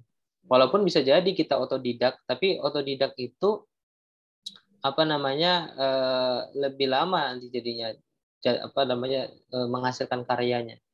Maka kalau kita sering ya dengar istilah-istilah itu ya, kalau misalkan seorang belajar tanpa buku, maka itu pasti lebih banyak salahnya daripada benarnya gitu. Kalau belajar tanpa mentor ya, tanpa guru, tanpa ulama, itu pasti lebih banyak salahnya daripada benar. Nah, keempat itu adalah wadah gitu, komunitasnya. Harus ada komunitasnya. Jadi jangan sendiri-sendiri ya. Karena serigala itu hanya akan memakan domba yang sendirian itu. Maka kita harus ada komunitasnya. Ya, misalnya di kelas literasi atau di Muslim atau kemudian di kelas menulis online, banyaklah tuh kelas-kelas yang bisa kita ikutin kan. Jadi jangan sendiri-sendiri. Jadi niat itu ini Anda sampaikan juga ya. Coba dibedakan antara angan-angan dengan impian. Angan-angan dan impian. Itu kalau menurut kata para ulama itu berbeda. Angan-angan dengan impian itu beda. Di mana perbedaannya? Angan-angan itu hanya ada di kepala aja. No action gitu. Tapi kalau impian itu dia ada keinginan, ada actionnya. Itu pembedanya. Yang nggak dibolehkan oleh Islam itu angan-angan. Panjang angan-angan itu nggak boleh. Wah, saya mau punya harta melimpah nih, gitu. Saya mau beli ini segala macam. Saya mau istri saya begini-begini. Saya mau suami saya begini-begini. Panjang angan-angan misalnya. Saya mau suami saya ulama dari Mesir, lulusan S2, gitu kan ya. Tapi dia baca kitab pun nggak bisa, gitu kan. Gimana mau dialog sama orang Arab atau sama orang yang lulusan S2? Itu namanya panjang angan-angan. Tapi kalau misalkan dia impian, dia belajar, dia kemudian ada actionnya gitu. Nah, jadi kita pilih yang mana, gitu. Itu sih kalau menurut Ana ya, Allah alam bisawab. Ya, Masya Allah. Ya, semoga ini jawaban yang bisa kena ke kita ya. Nah, ya karena sesuai dengan yang kita harapkan, bahwasanya suara saya dengar ya? Enggak. Kenapa? Dengar ya?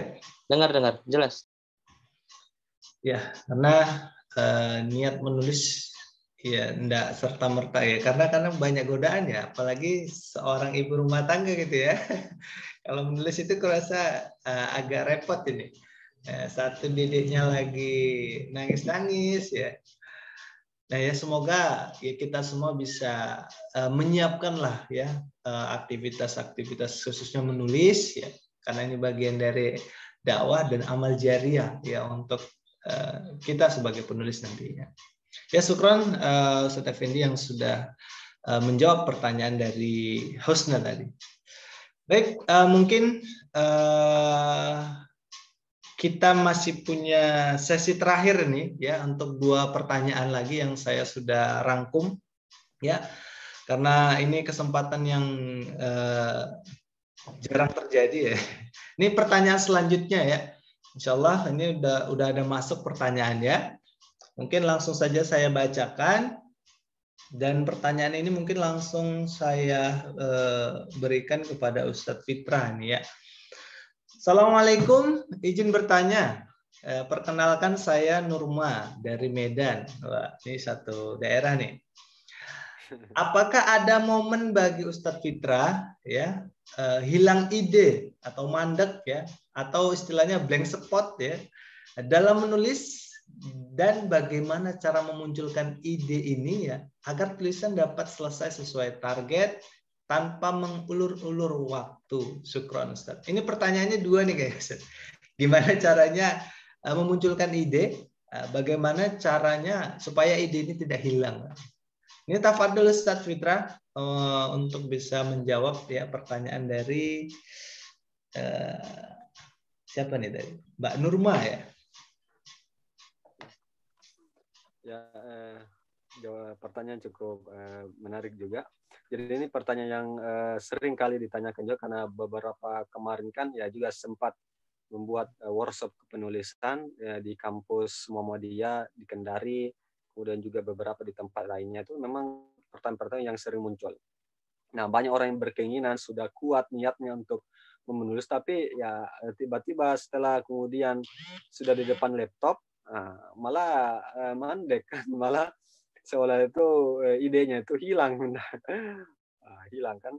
Nah, jadi yang ingin kemudian kami sampaikan di sini bahwa jadi sebelum untuk mengatasi kehilangan ide atau kemudian tidak punya ide pada saat mau menulis itu, karena kan ada proses atau tahapan yang harus kita lakukan sebelum menulis, sebelum duduk kemudian duduk menulis kan. Nah, kemudian kita menarikkan jari kita di atas keyboard kan. Nah, apa yang kemudian kita lakukan? Tahapan pertama itu adalah menentukan topik kan, menentukan topik yang ingin kita mau tulis. Nah, memang dari sejak awal itu ya kita sudah tentukan topik itu. Nah, setelah kemudian kita sudah tentukan topik tema besarnya apa, nah ini sedikit gambaran. Nah, setelah kemudian kita sudah tentukan topiknya, misalnya topik tentang dakwah, misalnya kan dakwah, topik tentang terkait dengan dakwah. Nah, setelah kemudian sudah ada topiknya ini, maka kita buat kerangka, namanya kerangka buku, atau namanya outline kan kerangkanya. Kemudian ada topiknya kan misalnya dakwah. Nah, setelah itu kita buat kerangka, yaitu terdiri dari kewajiban dakwah. Kemudian kedua tentang keutamaan keutamaan, kemudian apa yang terjadi ketika tidak ada dakwah, kan tidak ada orang berdakwah. Kemudian bab keempat misalnya pahala dari dakwah misalnya kan. Nah, setelah kemudian sudah ada bab-bab itu, sudah ada bab besarnya itu, maka kita caca lagi di dalam subbab. Setiap bab itu kita buat lagi sub-subnya. Nah, misalnya tentang kewajiban dakwah, apa saja sub-sub yang terkaitan dengan kewajiban dakwah, misalnya berdasarkan Al-Quran dan hadis. Kewajiban dakwah berdasarkan Al-Quran dan hadis, lalu kemudian sejarah dakwah Rasulullah, kan, para sahabat dan seterusnya kan.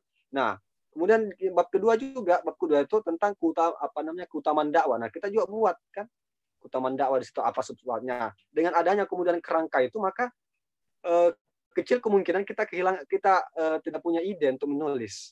Kenapa? Karena kita sudah tahu apa yang kita mau tulis, tinggal mengumpulkan referensi. Nah, tinggal kita mencari referensi yang ada di buku-buku, yang ada di artikel, yang ada kemudian di kajian-kajian atau di video-video. Kita kemudian masukkan ke setiap subbab yang terkait.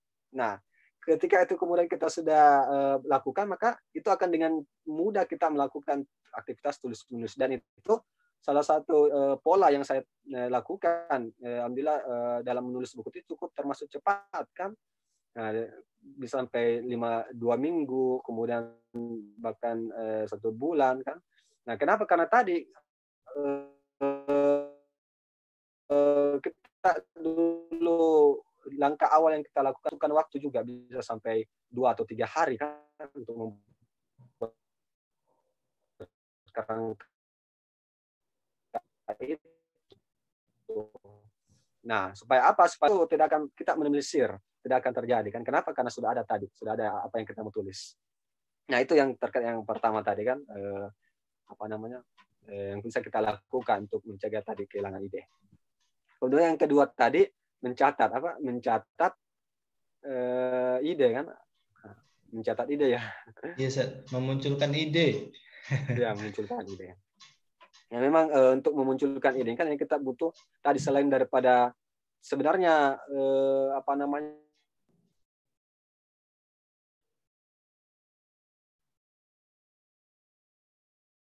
lebih kepada sebelum kita menulis kan, atau sebelum kita buat kerangka kan. Kalau sudah ada kerangkanya kan otomatis kita tidak kehabisan ide kan, karena sudah ada kerangkanya, sudah ada apa yang kita mau tulis masing-masing bab dan sub-sub bab. Nah, namun sebelum pada saat kita baru membuat kerangka ini, memang kita membutuhkan ide kan, kita kemudian menjaring ide. Maka ya salah satu cara yang dapat kita lakukan ini kan catat. Makanya itu kan setiap orang yang hendak menulis buku itu saya pribadi itu, kalau sudah ada buku yang saya mau kerjakan itu di note di HP saya itu kan, itu full tulisan-tulisan singkat. Nah, itu full, dan juga kadang menulis di kertas kan. Nah, kenapa? Karena ide itu kan ya dia seperti ibaratnya datang tidak diundang, ya pergi juga tidak diantar kan. Dia bisa datang dengan tiba-tiba ceritanya. Nah, makanya ya pada saat itu ya kita harus sediakan alat untuk bisa menangkap itu kan. Untuk bisa menangkapnya, baik lewat yang cepat kita lakukan itu dengan lewat di HP kita catat di note-nya kan. Nah, maka itu kan yang banyak di situ. Nah, sampailah kemudian sampai di rumah atau sudah siap untuk menulis depan laptop, ya baru kemudian kita susun, kita kemudian pindahkan. Nah, supaya tadi, karena kadang itu kan ya ide itu kadang datang tiba-tiba seperti virus merajam bukan. Datang tiba-tiba. Nah, jadi seperti itu, kita butuh memang banyak mencatat kan, bisa lewat kita dapatnya ide itu ya banyak sumber kan, bisa lewat dengan dilakukan oleh seorang penulis kan, yang tidak boleh ditinggalkan itu memang membaca kan. Nah, itu sumber referensi yang paling harus dilakukan. Nah, selain juga itu banyak diskusi, kemudian ikut kajian-kajian yang terkait kan dengan tema yang kita ikuti kan. Nah, dari situ ya banyak ide-ide yang bermunculan. Nah, saya kira itu yang bisa kami. Mungkin Ustaz, ini tambahan nih Ustaz. Kerangka yang dimaksud ini mungkin seperti apa ya yang kita susun ya? Apakah fakta, apakah dalil dan lain sebagainya, itu susunannya mungkin bisa dikasih clue-nya sama kita. Oh ya. Nah, jadi kerangka itu kalau dia dalam bentuk buku itu seperti daftar isi. Nah, daftar itu kerangka itu kan kita buat itu tadi daftar isinya serta daftar isi kasarnya lah. Sebelum dijadikan buku kan, ya, tentang apa ini, tentang asalnya, tentang kewajiban dakwah tadi kan, bab berkaitan dengan kewajiban dakwah itu apa saja, berdasarkan dalil kan, hadis dan Quran, lalu kemudian tentang sejarah Rasulullah kan, kemudian juga kisah-kisah sahabat kan, bagaimana sahabat sangat memprotes, sangat menjadikan dakwah itu sebagai poros hidupnya kan. Nah, itu yang berkaitan tentang kewajiban dakwah kan, bab satunya. Nah, kalau itu sudah terbuat, maka otomatis kita tinggal mencari referensi terkait tentang itu.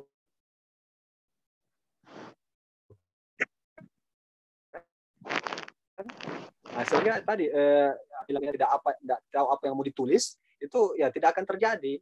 Kenapa? Karena kita sudah buat tadi kerangkanya kan. Nah, ibaratnya ya sudah ada kerangka bukunya, atau yang dalam bentuk buku itu ya seperti daftar isi. Nah, itu saya kira mungkin gambaran sedikit terkait tentang proses dalam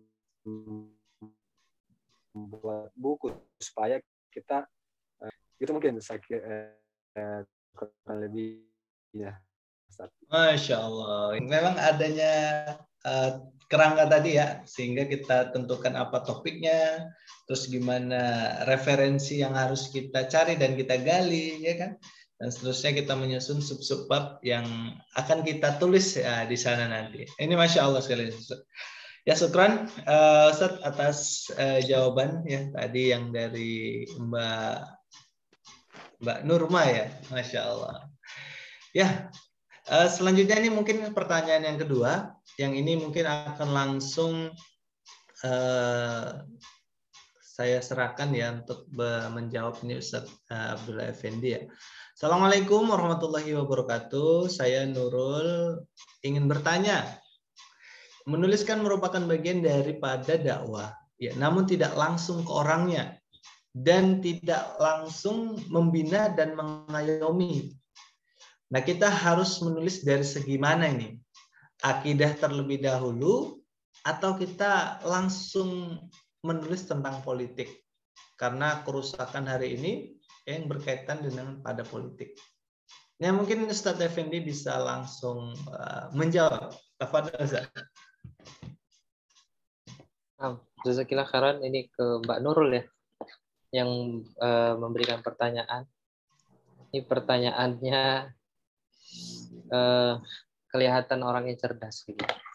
Mudah-mudahan Allah fakihkan beliau terhadap agama ya. Ya, kata Rasulullah, Allah mafaqih fiddin, dan Allah tambahkan ilmunya. Kalau kata kalau para ulama itu mengatakan Allah itu hanya membolehkan kita meminta satu hal. Ya, yang itu pasti Allah senang mintanya. Itu adalah Allah ingin kita minta tambahan ilmu. Makanya yang bertanya-bertanya ini mudah-mudahan bertambah ilmunya gitu kan. Sampai kan ada doanya ya, Allahumma zidna ilma kan. Tambahkan ya Allah ilmu kepada kami kan. Baik. Berkaitan tentang menulis tadi ya, bagian dari dakwah, ya. Kemudian kita tidak langsung ke orangnya gitu ya. Kalau kita lihat dari filosofinya, munculnya misalkan berita ya, atau situs-situs berita, atau kemudian katakanlah koran dan sebagainya, itu sebenarnya awal-awalnya adalah untuk kepentingan masyarakat. Jadi yang namanya percetakan atau penerbitan, ya baik offline maupun online, itu dulu awal basisnya adalah memang itu dibutuhkan masyarakat. Jadi memang public oriented dia bukan kemudian personal ya. Kalau sekarang kan kita lihat justru sebaliknya, banyak kemudian situs-situs web ya yang besar-besar itu justru dijadikan kayak semacam pijakan untuk mengatur alur informasi di sebuah negeri dan sebagainya. Kalau dulu enggak, dulu itu makanya undang-undang pers itu ya sampai sekarang ya di Dewan Pers Indonesia itu kita tuh punya hak gitu ya. Nah, jadi dari situlah muncul ya tulisan-tulisan tadi untuk kemudian memberikan semacam fakta kepada masyarakat tentang begini loh, realnya begini begini segala macam ya. Jadi memang jurnalistik itu mungkin Sepitra yang lebih paham juga, itu adalah satu kalau dulu itu pekerjaan yang keren gitu. Pekerjaan yang keren. Kenapa? Karena kita membawa satu satu kebenaran gitu ya. Makanya wartawan itu pasti skeptis gitu kan. Pasti ragukan dulu tuh, harus cari faktanya dulu baru kemudian kita suguhkan. Nah, jadi kalau ditanya nulis dari segi apa, akidah atau politik dan sebagainya, sebenarnya kalau kita lihat sih kerusakan hari ini itu banyak ya dari segi manapun. Ya, maka kalau saya sih tidak mau terlalu mana dulu nih yang ditulis gitu ya. Yang pertama kita itu harus kemudian paham dulu sumber informasinya, paham dulu tentang analisisnya, baru kita kemudian tuliskan. Saya kadang agak sedikit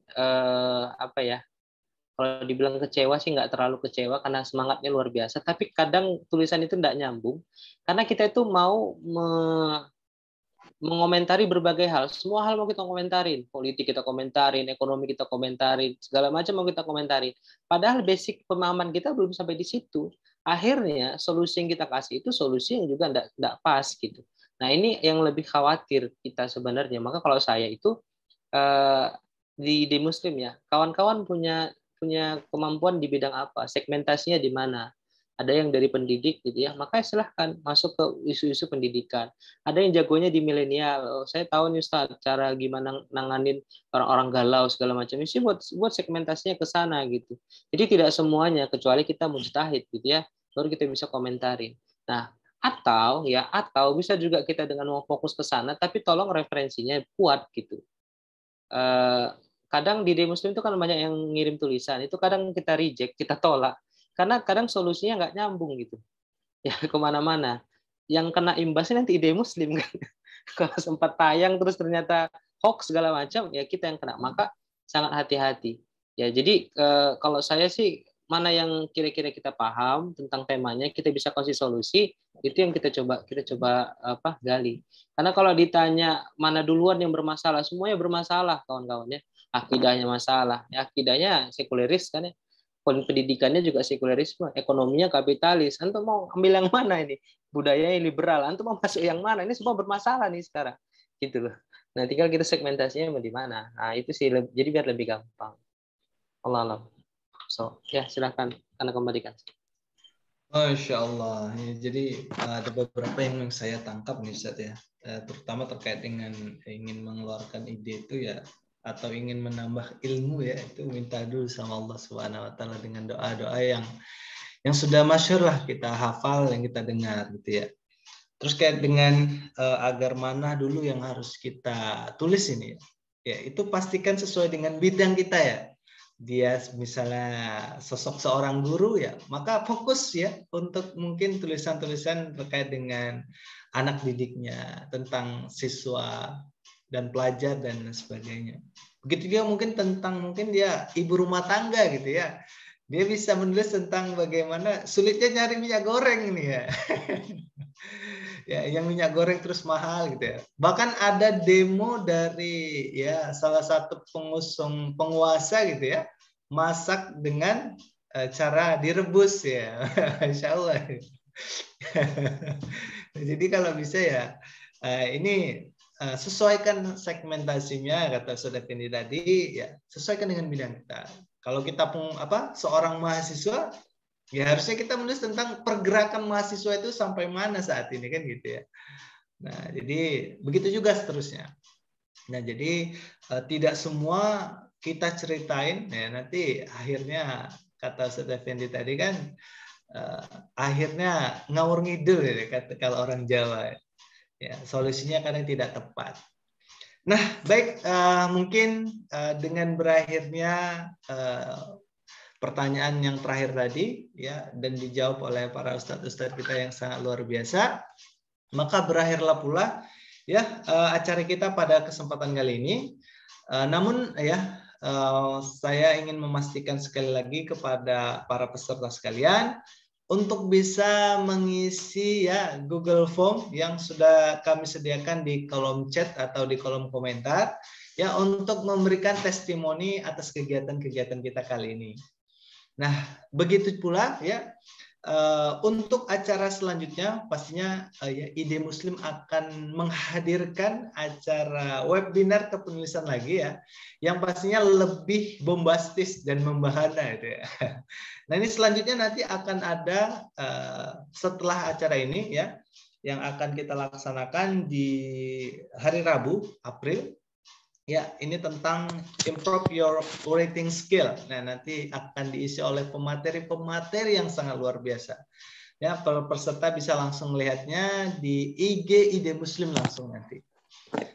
Nah, untuk itu sekali lagi kami ucapkan banyak jutaan terima kasih kepada para pemateri, kepada Ustadz Fitra ya yang sudah meluangkan waktunya sampai malam hari ini ya hadir di tengah-tengah kita. Ini sangat luar biasa sekali ilmunya ya tentang kepenulisan.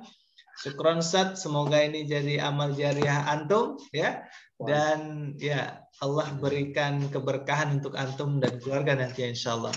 Amin ya rabbal alamin. Begitu juga dengan Ustadz Effendi Abdullah yang sudah bersusah payah berjibaku dari dulu menulis ya, belajar menulis yang sederhana sampai yang luar biasa sampai sekarang ya, bisa juga menerbitkan mengorbitkan ini ya salah satu web Ide Muslim yang ini digaungkan ya, atau tulisan-tulisannya dari para milenial ya, insya Allah berkontribusi di dalamnya ya. Semoga acara pada kesempatan kali ini sekali lagi yang membawa keberkahan untuk kita, bertambahnya terus ilmu kepada kita, dan pastinya yang memberikan ilmu ya mendapatkan amal jariah ya yang tanpa mengurangi pahalanya. Masya Allah. Ya mungkin karena waktu juga sudah larut malam ya, sekali lagi kami harapkan para peserta mau mengisi Google Form yang sudah kami berikan ya di kolom komentar. Pengumuman pemenang belum? Ya, jadi untuk selanjutnya itu adalah terkait dengan pengumuman pemenang nih, acara terkait dengan yang aktif di Instagram nih ya. Nah, jadi salah satu ada 3 pemenang ya yang aktif di Instagram, dan ini akan mendapatkan door prize buku. Yang pertama namanya adalah Wahyuni Ahza. Nah, ini semalam itu sudah disampaikan ya di Instagram ya, kalau tidak salah. Informasi ini terkait dengan akan ada door prize ya terkait dengan kegiatan-kegiatan kita. Nah, selanjutnya tadi yang pertama tadi ada Wahyuni @wahyuni.ahza ya, nanti akan mendapatkan door prize. Ada Melida_Sapitri, itu yang kedua. Yang ketiga ada Fadila Rahma 94. Nah, ini pemenang yang akan mendapatkan door prize berupa buku. Ya, insya Allah bagi para pemenang ya bisa langsung chat di admin untuk mencatat alamatnya di mana, dan nanti akan kita kirimkan buku di alamatnya masing-masing. Ya, mungkin itu saja yang kami berikan dan bisa kami sampaikan pada kesempatan malam hari ini. Sekali lagi kami ucapkan pada para ustadz yang sudah, para pemateri yang sudah menyampaikan ilmunya. Begitu juga kami ucapkan ribuan terima kasih kepada para peserta yang sudah hadir ya, yang jauh-jauh nih, ada yang dari Kalimantan Selatan, ada dari Deli Serdang Medan gitu ya. ada yang dari Johor juga gitu. Dan Sulawesi Selatan, dari Batam dan lain sebagainya yang tidak bisa disebut satu-satu. Ya, semoga kesempatan ini tidak terputus sampai di sini ya. Insya Allah mungkin nanti Ustadz Fitra di lain waktu bisa ngisi kembali di sini dengan jaringan yang mungkin Ustadz bisa lebih maksimal lagi nih Ustadz ya, karena tadi sempat terputus ini. Oh iya. Ya, Insya Allah Ustadz ya. Insya Allah.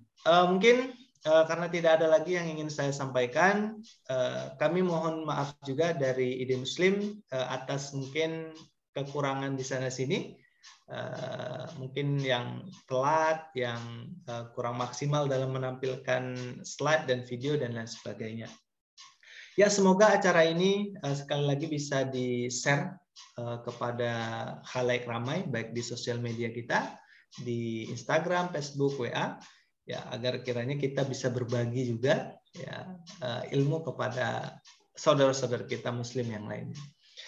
Mari kita tutup acara ini dengan melafazkan hamdalah dan doa kifaratul majlis. Alhamdulillahirabbil alamin. Subhanakallahumma wa bihamdika asyhadu an la ilaha illa anta astaghfiruka wa atubu ilaik. Billahi taufiq wal hidayah. Assalamualaikum warahmatullahi wabarakatuh. Waalaikumsalam warahmatullahi wabarakatuh. Ribuan langkah kau tapaki, dakwah adalah cinta.